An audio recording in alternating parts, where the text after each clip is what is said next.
Halo semua, kembali lagi dengan saya Calvin. Kali ini saya akan membahas tentang Copa America yang baru saja berjalan barusan. Jadi, apa itu? Di video sebelumnya saya membahas tentang pertandingan pembuka, yaitu Argentina lawan Kanada yang dimenangkan Argentina dengan skor 2-0. Di sisi lain di grup A, Peru lawan Chile hasilnya imbang dengan skor 0-0 tanpa ada gol sama sekali. Jadi di grup A itu di peringkat pertama ada Argentina dengan 3 poin, 2 Peru dan 3 Chile dengan 1 poin, dan 4 Kanada dengan 0 poin. Nah, sekarang kita ke match sisanya, yaitu grup B, C, dan D. Di grup B, yang pertama ada Ekuador lawan Venezuela. Venezuela menang 2-1, ini yang nggak nonton. Dan Ekuador kena kartu merah pemainnya, yaitu si Ener Valencia. Ini termasuk pemain intinya Ekuador lah. Kena kartu merah, yaitu kena Venezuela kalah. Harusnya yang diunggulkan adalah Ekuador, tapi karena kartu merah, jadi Venezuela yang menang. Oke, kemudian ada Meksiko Jamaika. Nah, ini cukup seru. Ya, sedikit yang diunggulkan adalah Meksiko, tetapi Jamaika bukan lawan yang diremehkan. Apalagi Meksiko ini mengalami perubahan generasi. Jadi sudah nggak ada lagi pemain kayak Andres Guardado, mantan kaptennya Meksiko, dan Guillermo Ochoa, kiper ikonik Meksiko. Ya, sebenarnya kalau Guardado kalau nggak salah pensiun, tapi Ochoa sebenarnya belum pensiun. Tapi kenapa nggak dipanggil? Soalnya aku lihat di berita, ya, menurut berita itu Ochoa tidak dipanggil supaya karena pelatihnya si Lozano ini itu pingin ada perubahan generasi, jadi kasih kesempatan kepada kiper lebih muda. Jadi sekarang yang starting ya muda juga, sudah 30 tahun juga nih kiper penggantinya. Jadi sekarang yang dimasukkan adalah Gonzalez itu Julio Jose Gonzalez jadi kiper starter.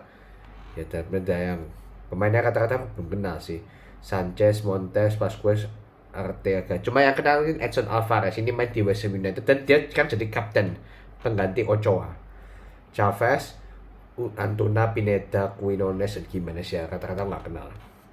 Jamaika line up-nya Waite, Pinok, Latibeau, susah juga namanya, Thierry, Bernat, Lake, Palmer, De Cordova-Reid, Lembexa. Nah, ini aku ada yang kenal, bahkan 2 di Jamaika. Yang sebelumnya ada Nicholson, yang nggak terlalu kenal. Kemudian Demarai Gray ini mantan pemain Leicester City, sampai sekarang ya masih main Leicester. Oh iya, sekarang main di Everton. Oh, bentar. Main di Al Ettifaq. Jadi sudah main di Saudi Arabia. Jadi dulu mantan pemain Leicester, ada Leverkusen juga, dan Everton. Jadi berapa kali main di Liga Inggris sama Liga top Eropa lah. Kemudian Mikel Antonio, ini strikernya West Ham United. Jadi ya ini dua ini yang aku kenal. Sisanya nggak kenal juga. Babak pertama itu nggak ada gol ya, tapi dua tim beberapa kali menyerang juga. Ya cukup oke, nggak terlalu membosankan. Babak kedua itu baru mulai ada gol. Ya Jamaika cetak gol dulu lewat Mikel Antonio. Tapi golnya dianulir. Kenapa? Karena akhirnya offside. Offside-nya ya setelah dilihat VAR itu cukup jauh. Offside-nya sampai 10 meteran lah. Gitu. Jadi ya layak apa itu dianulir, dan Meksiko yang nyerang terus ya. Tapi ya kipernya itu juga cukup bagus, si Walte ini. Beberapa kali dia menghalang, maksudnya menyelamatkan Jamaika dari kebobolan, tapi akhirnya kebobolan juga lewat golnya Arteaga di 69. Itu tendangan ke kanan, buanter banget ke kanan atas ya. Nah, mungkin kiper manapun nggak bisa nangkap itu, tuh hebat itu golnya. Luar biasa. 1-0 ya cukup. Dan kita lihat statistiknya ya. Meksiko lawan Jamaika. Meksiko 20 shots, Jamaika 13 shot. Shot on target 9-4, tapi Meksiko cuma bisa cetak 1 gol. Itu artinya kipernya Jamaika melakukan 8 save. 8. Luar biasa emang kipernya Jamaika ini. Sayang di tim yang salah. Shot on targetnya Jamaika 4, berarti kipernya Meksiko melakukan 4 save. Setengahnya. Possession 62% banding 38%. Ya Meksiko saja sibukkan. Passing sama passing akurasinya bagus Meksiko. Jamaika itu 73% loh. Akurasi passing jadi nggak bagus. Meksiko lah 1% oke lah. Oke, jadi di grup B sekarang apa? Venezuela pertama menang 2-1, ya unggul golnya ya. Makanya di atas ada 3 poin. Meksiko peringkat 2 sama 3 poin. Ekuador peringkat ketiga 0 poin, minus 1 tapi persisnya 1 gol jadi peringkat 3, dan Jamaika paling buncit peringkat 4 0 poin dan minus 1 tapi nggak cetak gol, jadi makanya paling buncit. Nah, kemudian di grup C, USA Bolivia, Amerika lawan Bolivia 2-0 ya. Ini aku juga nggak lihat matchnya, jadi nggak ada yang dibahas ya. Polisi cetak gol sama Balogun. Polisi ini pemain Chelsea, Balogun Arsenal. Yang golin duanya pemain Liga Inggris. Dan ini Uruguay Panama, nah ini aku nonton juga dan kita bahas ini, fokus di sini. Uruguay juga ya.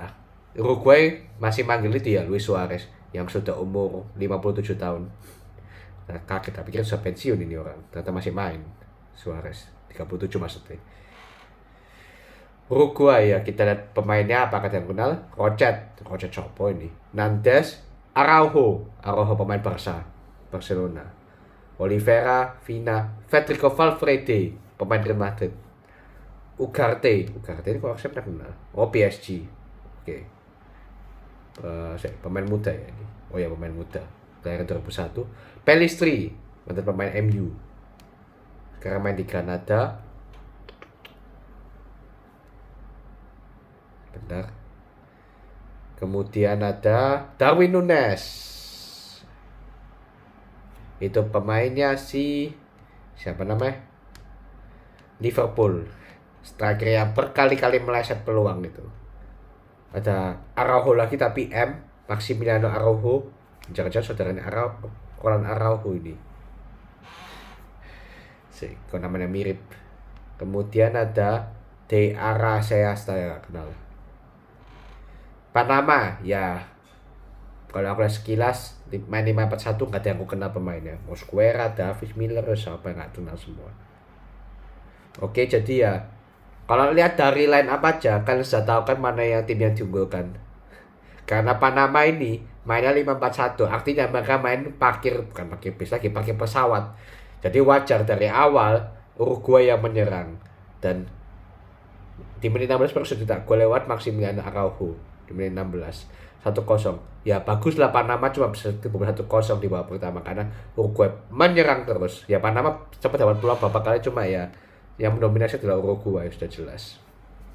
Di babak kedua juga sama. Ya Panama juga berusaha menyerang karena mereka tinggal, jadi berusaha menyerang tapi gagal. Tapi akhirnya mereka malah kebobolan lewat Darwin Núñez. Itu golnya Darwin Núñez cukup bagus, itu first time. Luar biasa golnya di menit 85. Kemudian Matias Vina cetak gol di menit 90+1, jadi 3-0 Uruguay. Ya Panama syukurnya dapat gol penghibur, dan gol penghiburnya cukup bagus ya. Nama pemainnya adalah Mikael Amir Murillo. Kita cek ini pemain main di mana. Mikael Amir Murillo. Oh, dia back ya posisinya. Oh, Marseille. Oke lah. Berarti dia terkenal juga di sini. Marseille, oke ya 90+4 ya 3-1. Ya ini Uruguay memang layak menang sih. Kita statistiknya ya 20-10. Shot on target 7-3. Sudah jelas ya siapa yang unggul. Tapi padahal bisa cetak 3 on target dan lumayan lah. Jadi kipernya nggak ngopi istilahnya, kipernya Uruguay. Possession 55%-45%. Passingnya 392-332. Akurasi passing 80%-78%. Ya seperti ini nggak beda jauh sih Uruguay sama Panama. Tapi ya kalau dari pertandingan jelas Uruguay yang layak menang. Jadi sekarang kita lihat apa itu klasemen grup C. Klasemen grup C itu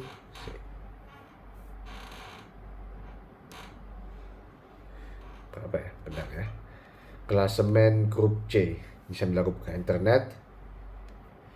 Uruguay peringkat pertama dengan 3 poin.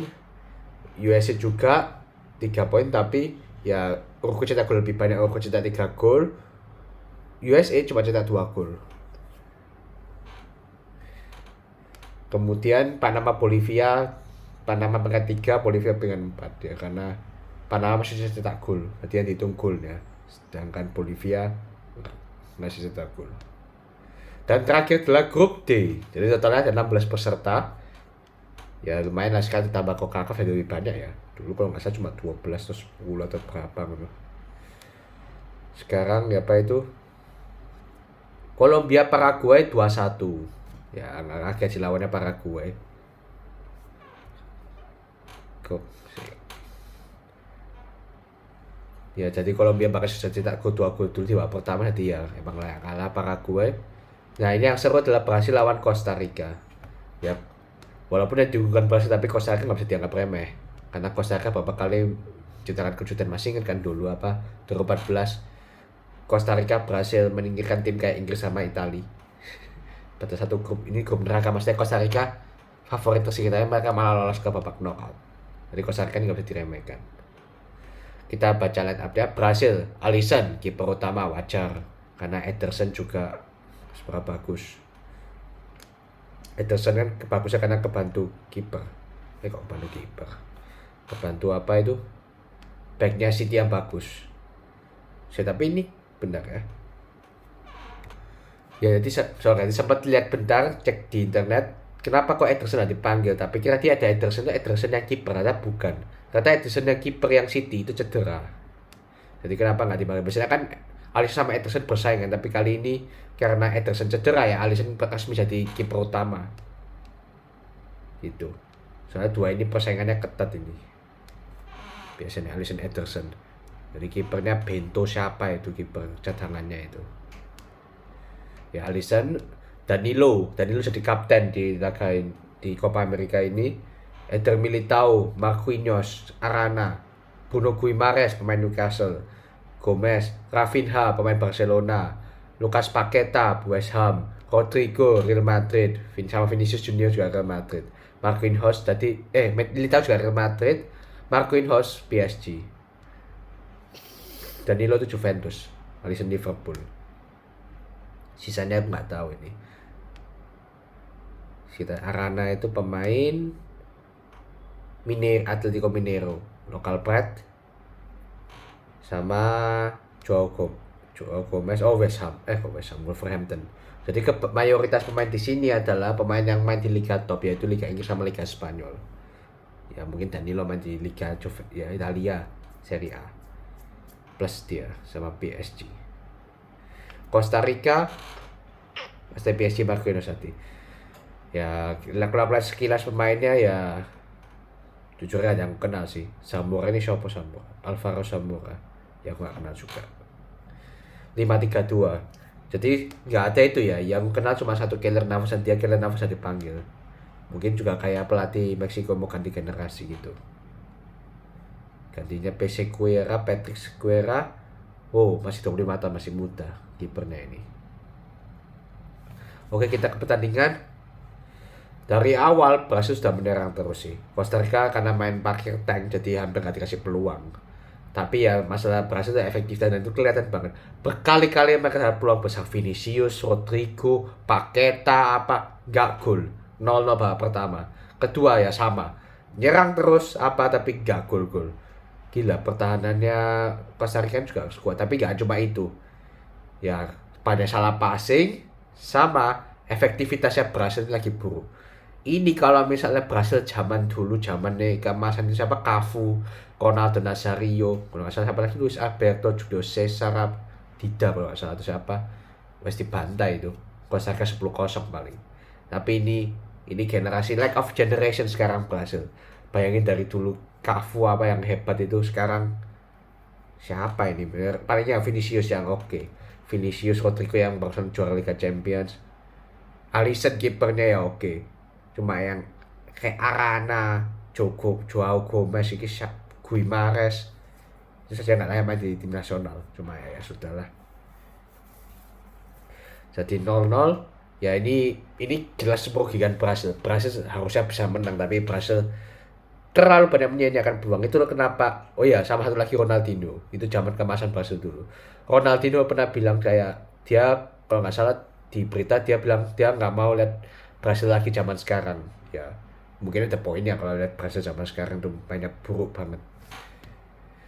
Brasil 19 shots, Costa Rica 2, shots on target 3-0. So, Costa Rica 0, oke. Posisi 74%, 26%, 70% yang berhasil. Passing 695 banding 2848. Akurasi passing 90% dan 70%. Berhasil tuh 90%, berarti sejadinya nggak banyak salah passing juga, tapi end passingnya apa yang salah. Cuma ya berhasil ini apa ya? Dengan statistik sebagus ini nggak bisa cetak gol. Yang jelek shot on target sudah cuma 3. Ini strikernya parah banget ini asli. Penyerangnya parah.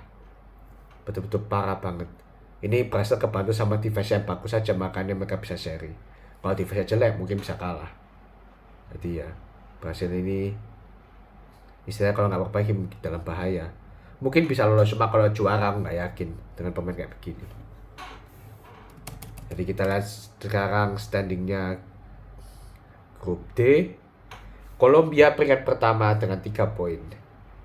Ya, karena menang lawan Paraguay. Brasil peringkat 2, 1 poin. Costa Rica juga 1 poin. Dua-duanya nggak ada gol. Ini berarti alphabetical istilahnya. Dan sama kayak Argentina yang di grup A. Maksudnya Argentina. Baru sama Chile.